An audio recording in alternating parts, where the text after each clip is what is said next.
Hello guys, how are you all. कैसे हैं आप सभी। मेरा नाम सुरेंद्र जांगिड़ है और बैंकर सुरेंद्र जांगिड़ चैनल पर आप सभी का एक बार फिर से बहुत बहुत स्वागत है। काफ़ी सारे एस्पिरेंट ऐसे हैं जो पिछले 2-3 साल से बैंकिंग प्रिपरेशन कर रहे हैं। काफ़ी सारे स्टूडेंट ऐसे भी हैं जो इस बार अपनी प्रिपरेशन स्टार्ट करने वाले हैं। और कुछ स्टूडेंट जो काफ़ी 2-3 साल से जो तैयारी कर रहे हैं या 1 साल से तैयारी कर रहे हैं या 6 महीने से तैयारी कर रहे हैं, उनका प्रीलिम पेपर भी क्वालिफाई नहीं हो रहा, क्योंकि बैंक में आपको 2 एग्ज़ाम्स में बैठना पड़ेगा। एक तो पहले प्री पास करना पड़ेगा, जैसे ही आप प्री पास कर लेंगे तो वो जो प्री पास करने वाले हैं उनको मेंस पास करना पड़ेगा। और अगर आप पीओ लेवल की तैयारी कर रहे हैं तो आपको इंटरव्यू भी पास करना पड़ेगा।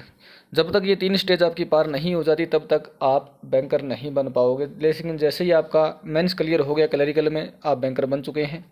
जैसे ही आपका इंटरव्यू क्लियर हो जाता है पीओ में, आप बैंकर बन चुके हैं। आपका यदि प्री भी क्वालिफाई नहीं हो रहा है, इसका मतलब आपके जो अपने सब्जेक्ट हैं उन पर अच्छी पकड़ नहीं है। क्योंकि जो प्री पेपर है वो आपकी स्पीड भी मांगता है, आपकी एक्यूरेसी भी मांगता है।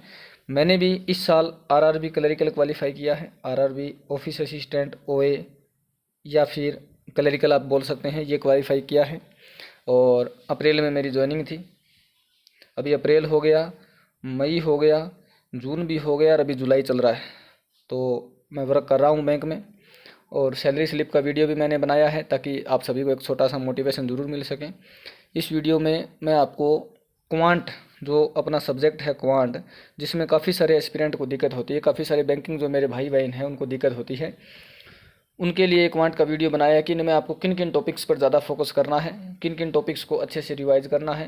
क्योंकि काफ़ी सारे स्टूडेंट को क्वांट में दिक्कत आती है, टॉपिक कर लेने के बाद भी उनसे क्वेश्चन नहीं बन पाते। तो इस वीडियो में बता देता हूँ कि मैंने कब अपनी प्रिपरेशन शुरू की, कब मेरा सिलेक्शन हुआ, कितने टाइम मुझे फेलियर का सामना करना पड़ा, कौन सी बुक्स मैंने पढ़ी, कहाँ से मैंने कोचिंग की, ऑनलाइन की, ऑफलाइन की।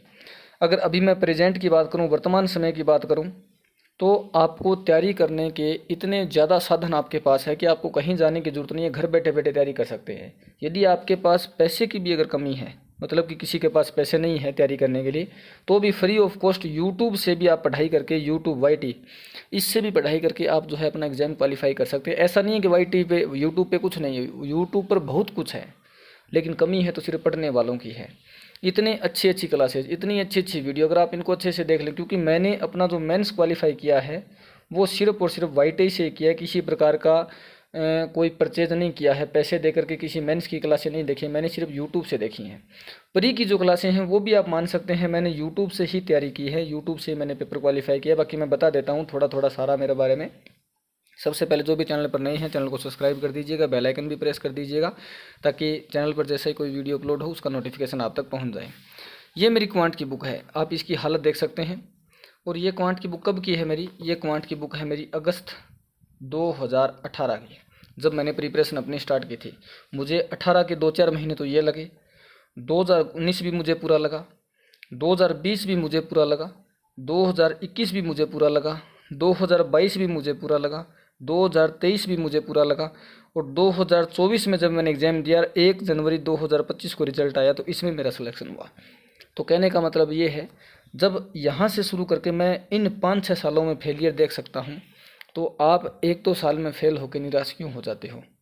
किसी को 1 साल में सक्सेस मिल जाती है तो किसी को 6 से 7 साल भी लग जाते हैं, किसी को 3 साल लग जाते हैं, कोई 6 महीने में, कोई पहली बार में क्वालिफाई कर लेता है। लेकिन जो सबका पढ़ने का तरीका होता है या सबकी जो मेमोरी होती है वो एक जैसी नहीं होती। जब मैंने यहाँ से अपनी पढ़ाई शुरू की है तो सोच के देखिए, 19 से 20, 20 से 21, 21 से 22, 23 और यहाँ 23, कितने ज़्यादा फेलियर मैंने देखे हैं। आपने भी हो सकता है देखे हैं, 1 साल देखे हैं, 2 साल देखे हैं, 3 साल देखे हैं, और किसी ने मुझसे भी हो सकता है ज़्यादा भी देखे हों। ऐसा भी हो सकता है कि मुझसे भी ज़्यादा देखे हों। लेकिन जब आपने ठान लिया है, जब आपने निश्चित कर लिया है कि आप प्रिपरेशन में लगे हुए हैं। काफ़ी सारे मेरे दोस्त ऐसे भी थे जो यहाँ तक 2020 में जब आया तो बोले कि यार आप बैंक की तैयारी मत करो, बैंक का होना होता तो अब तक हो जाता, आप छोड़ दो इसको। 21 में भी बोला, 22 में भी बोला, लेकिन मेरा एक ही लक्ष्य था कि मुझे बैंक की प्रिपरेशन करनी है। और मेरा फाइनली जो है 2024 में आके 2025 में मैंने अपनी बैंक की जॉब प्राप्त कर ली, जो कि मेरी एक ड्रीम जॉब थी कि मुझे बैंक में ही नौकरी लेनी है। हालांकि मैंने आरआरबी क्लरिकल क्वालिफाई किया है, पीओ वाले इंटरव्यू में मैं 1 नंबर या 1.25 कुछ ऐसा नंबर, इतना और होता तो इंटरव्यू में ज़रूर बैठता, इंटरव्यू में नहीं बैठ पाया। लेकिन मुझे इसकी कोई गलानी नहीं है, क्योंकि इतनी मेहनत के बाद जो बैंक में सीट पे बैठने का जो सपना था वो मैंने अपना पूरा किया है। अब आपकी बारी है, आप भी पूरा करेंगे।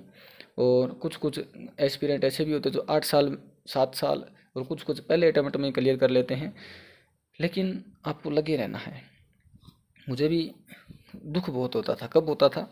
जैसे मुझे पता चला कि मेरे पड़ोस में जो रहते हैं वो भी बैंकिंग की तैयारी कर रहे हैं, या फिर मेरे साथ पढ़ने वाले जो 12th में मेरे साथ पढ़ते थे या ग्रेजुएशन मेरे साथ थे, उन्होंने भी मेरे से 1 साल बाद में या 6 महीने पहले उन्होंने भी बैंक की तैयारी शुरू कर दी।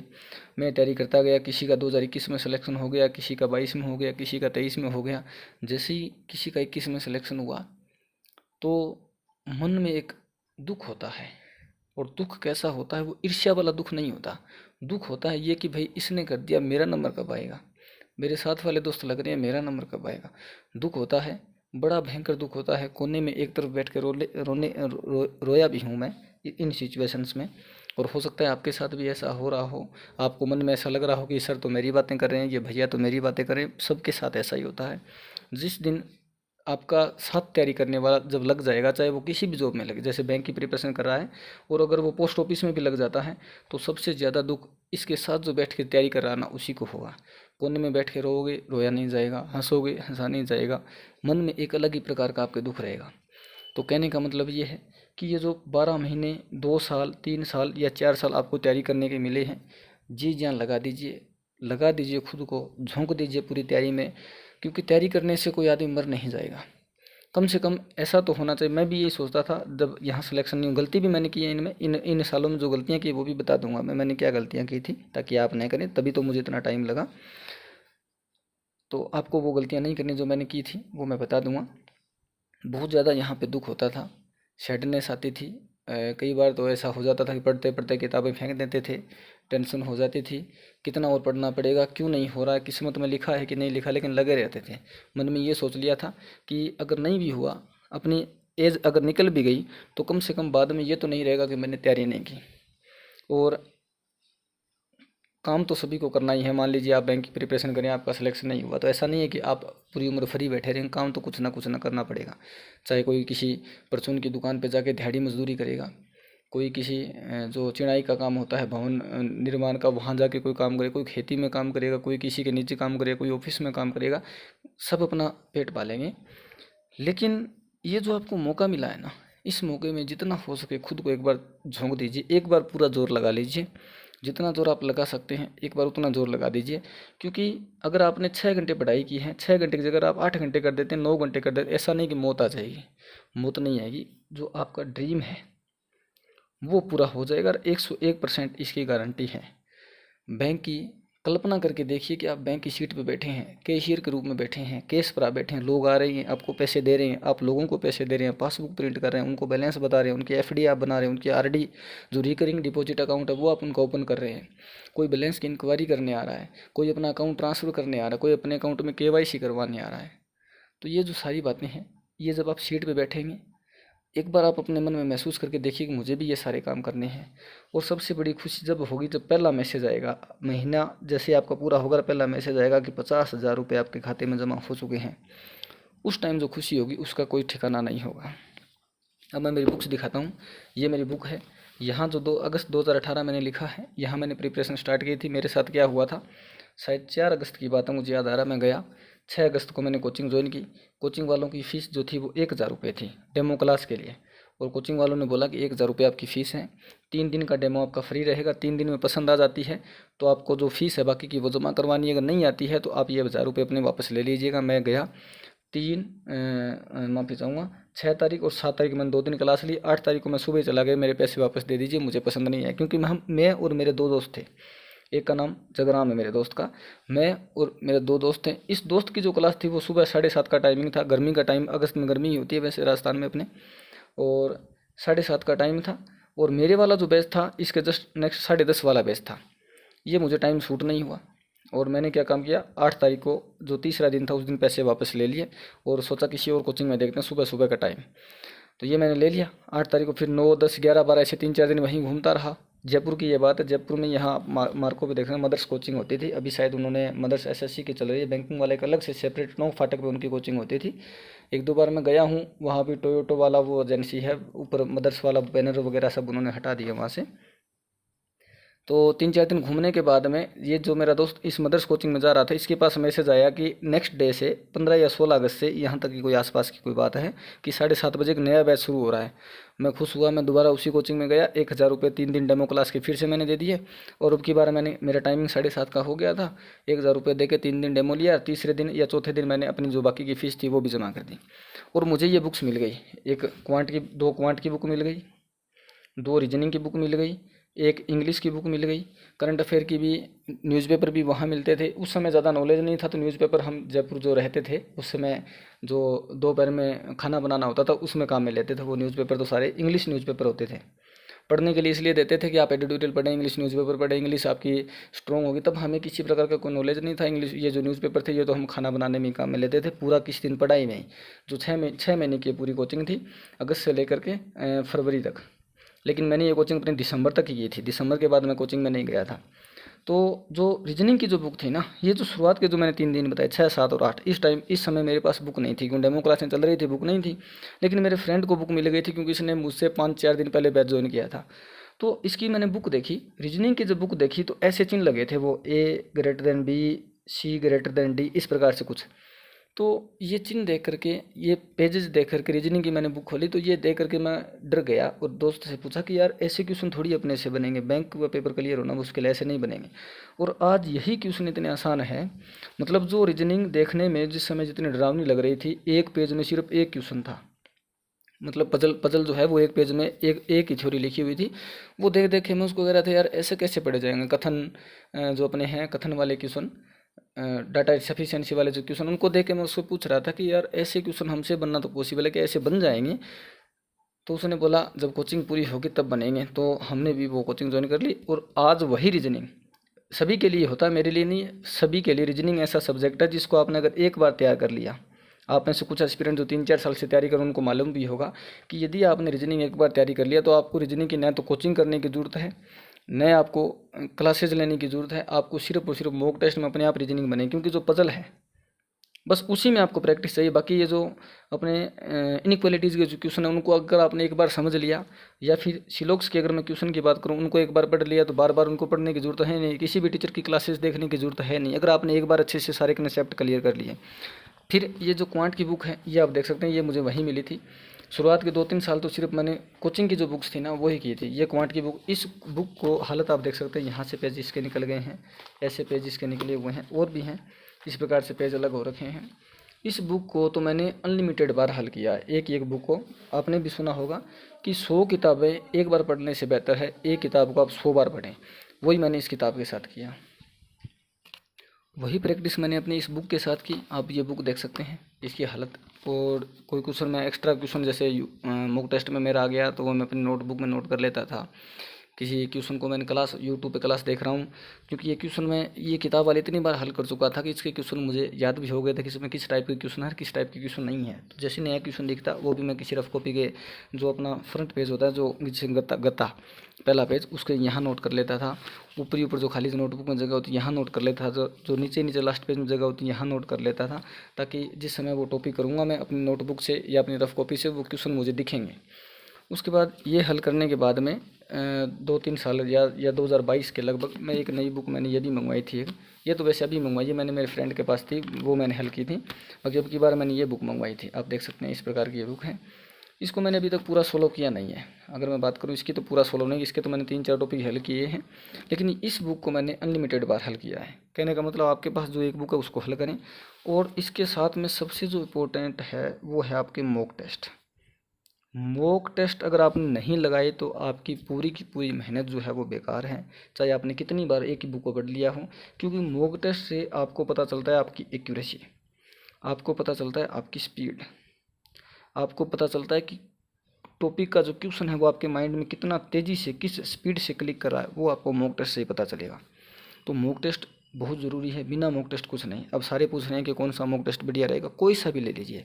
चाहे आप टेक्स्ट बुक की बात करें, चाहे स्मार्ट किडा की बात करें, ओली बोर्ड की बात करें, प्रैक्टिस मॉक की बात करें, और भी ये जो मेन हैं, प्रैक्टिस मॉक हो गया, स्मार्ट किडा हो गया, ओली बोर्ड हो गया, टेक्स्ट बुक हो गया, इसके अलावा गाइडली हो गया। गाइडली का थोड़ा सा हार्ड रहता है कंटेंट, बाकी आप चाहें तो ले सकते हैं एक्स्ट्रा में, लेकिन गाइडली के साथ में एक एक्स्ट्रा कोई और ले लीजिएगा।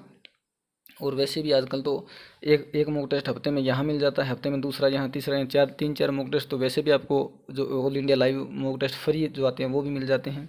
टेक्स्ट बुक तो फ्री कंटेंट से भरा पड़ा है। और ये जो प्रैक्टिस मॉक है, यहाँ भी अनलिमिटेड क्विजेज पड़ी हैं आपके करने के लिए फ्री में, बिल्कुल बिना किसी कॉस्ट के, विदाउट एनी कॉस्ट, तो वो भी आप सोलो कर सकते हैं। तो दोस्तों कहने का मतलब ये है, जो एक्सक्यूजेज आप देते हैं, फाइनेंशियली प्रॉब्लम है, मनी की प्रॉब्लम है, जो फाइनेंशियली प्रॉब्लम, वो सोच के देखिए आपके सोचने से सोल्व हो जाएगी क्या? बिल्कुल नहीं होगी। आपके पढ़ने से सोल्व हो जाएगी क्या? बिल्कुल हो जाएगी। अगर आप पढ़ाई करेंगे, डेडिकेशन के साथ करेंगे, अच्छे से करेंगे, किसी को मतलब अगर आप एक बात और मैं क्लियर कर दूं, तो फाइनेंशियल प्रॉब्लम सोचने से तो सोल्व होगी नहीं, कुछ करने से सोल्व होगी। जो परिवार की स्थिति पीछे से बनी हुई है, उस परिवार की स्थिति को सुधारने के लिए आप बने हैं। अगर आप भी उसी लाइन पे चल रहे हैं जिस लाइन पे परिवार चला, तो फिर फाइनेंशियली प्रॉब्लम जो पीछे से परिवार झेलता आ रहा है वो आप आगे भी झेलते रहेंगे। इसके अलावा एक बात और बता दूं, एक मान लीजिए स्टूडेंट है या बैंकिंग एस्पिरेंट जो भी है, 20 या 22 साल का या 18-19 जो भी आपकी उम्र है, आप एक बंद कमरे में बैठे हैं, पढ़ाई कर रहे हैं, लेकिन पढ़ाई के साथ आजकल ये जो मोबाइल है ना, अपने एंड्रॉयड फ़ोन, ये सबसे टाइम वेस्टिंग वाला होता है। क्योंकि कभी इंस्टाग्राम लेके बैठ गए, अगर एक बार इंस्टाग्राम आपने ले लिया तो 1-2 घंटे किसी का नहीं है। फेसबुक चला के बैठ गए, व्हाट्सएप पर चैट लग गए, यूट्यूब पर कुछ भी अनबन जिसकी ज़रूरत नहीं है वो देखने लग गए, शॉपिंग करने वाले फ्लिपकार्ट, मीशो ये ओपन कर लिया, तो इसमें जो आप टाइम वेस्ट कर रहे हैं ना, वो सबसे बेकार है। हाँ, टाइम वेस्ट, अगर टाइम वेस्ट कर रहे हैं तो बेकार, लेकिन ज़रूरत की चीज़ें, जैसे आपको आज किस चीज़ की ज़रूरत है, आपने फ्लिपकार्ट पे देखा, ऑर्डर किया, बस हो गया काम आपका। अगर आपने पढ़ाई 2-4 घंटे लगातार पढ़ाई कर ली है, माइंड को रेस्ट की ज़रूरत है, यूट्यूब पे गाने सुन लीजिए।